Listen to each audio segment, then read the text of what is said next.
What's up with the JFK files? Was there anything in them?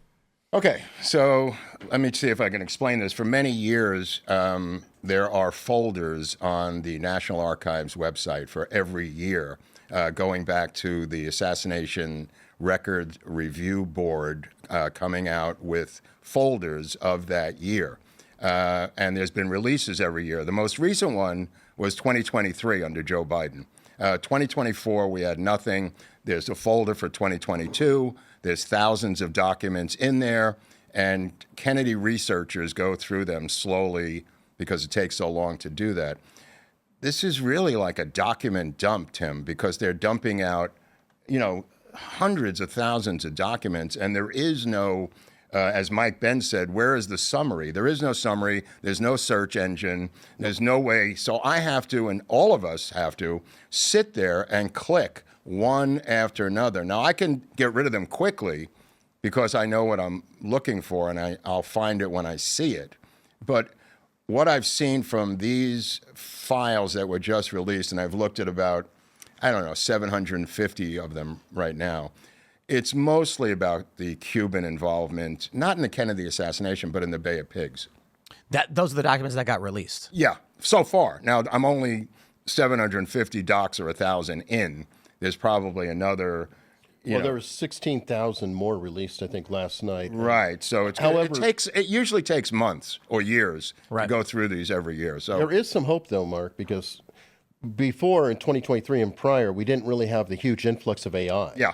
That's and what we're now, yeah. like I'm working with one person right now that's scraping all the documents to get it into a searchable AI. Problem is, as Mark is pointing out, you have to know what you're looking for, and also the AI has to report back what the actual document is. So if you say Lee Harvey Oswald, Ruth Payne, or something like that, then it would have to say, okay, it's in these documents, and then link to the said document so you could verify what the actual reference is. Otherwise, you get hallucinations, you get problems with AI. So there's a very distinct advantage to it to help just crunch through a whole lot really quickly and almost index everything.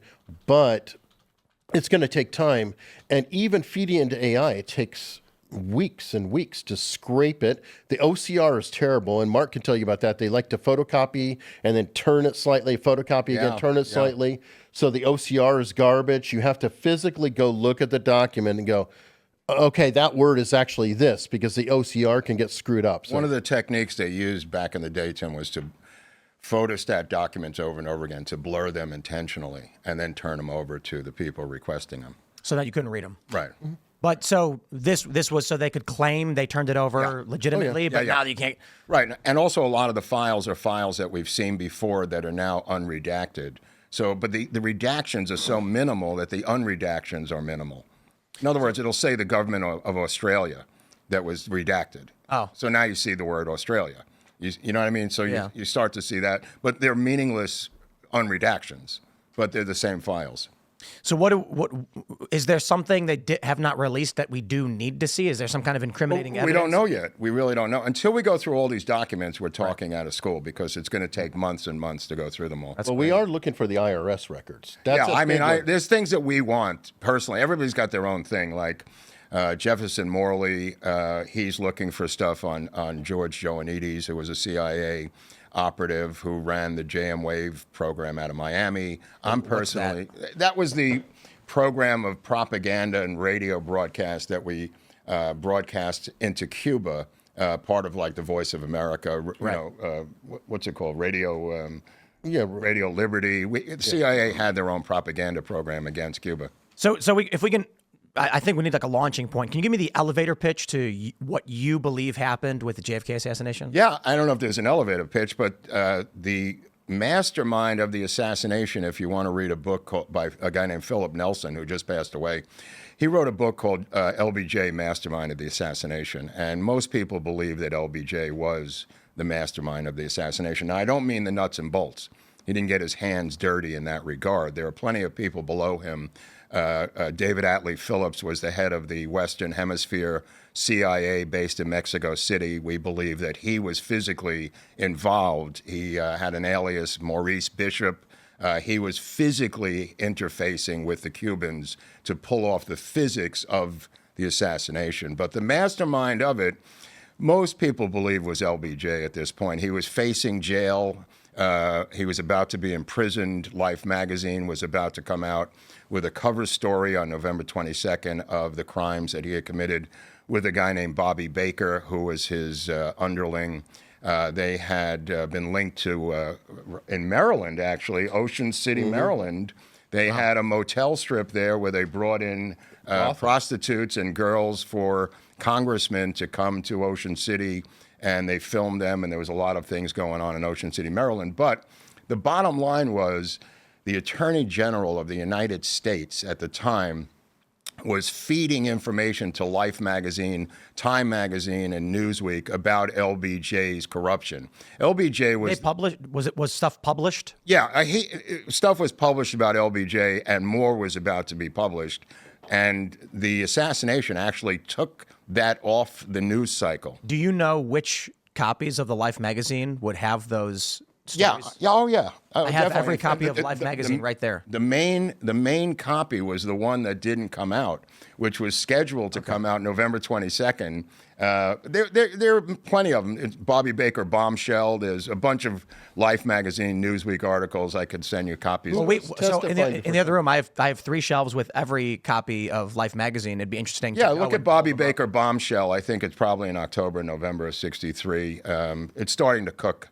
And if you think that the Vice President of the United States can't go to jail, you're sadly mistaken, because a couple of years later, Spiro Agnew went to jail, who was Nixon's vice president. They were going to incarcerate LBJ, and RFK hated his guts and vice versa. This is one of the most legendary feuds in American politics. LBJ famously said on numerous occasions, "I am going to cut his throat if it's the last thing I do." And he would give the sign of the finger across the throat about RFK. And then he became president. He made himself become president by doing this. I mean, most assassinations of leaders are usually what's known as a second-in-command assassination. Historically, going back to Roman times, that's usually the guy who's got the most to gain. He had means, motive, and opportunity. It was his operation in Texas. It was his police force in Dallas. Everything about the assassination was fingerprinted by LBJ. I mean, he literally micromanaged every single part of the assassination after the killing, calling up the hospital, speaking to surgeons, speaking to the chief of police, speaking to the DA. This is the president of the United States at this point now. Was this a coup? It was a military coup with LBJ waiting in the wings. So I've heard from a lot of people. We get, people will chat and they'll say this was the dawn of the deep state. Well, it's not only the dawn of the deep state, but it has echoes of what we've just been through for the past 5 years, because Joe Biden was a pale cardboard cutout of LBJ. He was a crime lord president who was deeply entrenched in Democratic politics. I mean, he really was what Joe Biden wanted to be. He was, in other words, right? Well, they compare him. Yeah, I mean, he compares himself to. He compared himself to LBJ. I mean, that was his mentor, is LBJ. I mean, I think LBJ. he was in Congress at the time. Didn't he just barely go into Congress? I don't know if there's any overlap between the two. I maybe. I mean, Biden was in for 50 years. Yeah, I don't know. They might have overlapped at the beginning of his career, but I mean, the fact of the matter is, LBJ had his fingers into so much corruption. General Dynamics would put $50,000 in a bag and give it to Cliff Carter. If you wanted a defense contract, you had to go through LBJ in the Senate. Tim? Biden was 73. Okay. Yeah. Well, he dies in 73. Yeah. So yeah. The joke we had was that Joe Biden comes out on stage. He's all hunched over and his arms are hanging out like Mr. Burns. And he says, "True and Nash shop at the pressure," another gibberish. We all mock and laugh, say, "There's no way this man can be president." And then he fumbles around in the wrong direction, walks off stage, and as soon as he's out of sight, stands up straight, straightens his tie and says, "Get me my car." That's Speaks perfectly. And that's funny. Maybe it was all an act because he actually was a mastermind, and you underestimate your enemy when you think he's a fumbling, bumbling fool. And My Fellow Americans, the movie. Well, I've never seen it. Okay. Spoiler of the movie. If you haven't seen the movie from the 90s, I'm going to spoil it for you. But in the end, the vice president behind everything, he was considered a moron, like a Dan Quayle. And he looked at him, he goes, I'm gonna pull in the end, it was all just a facade. Oh, right.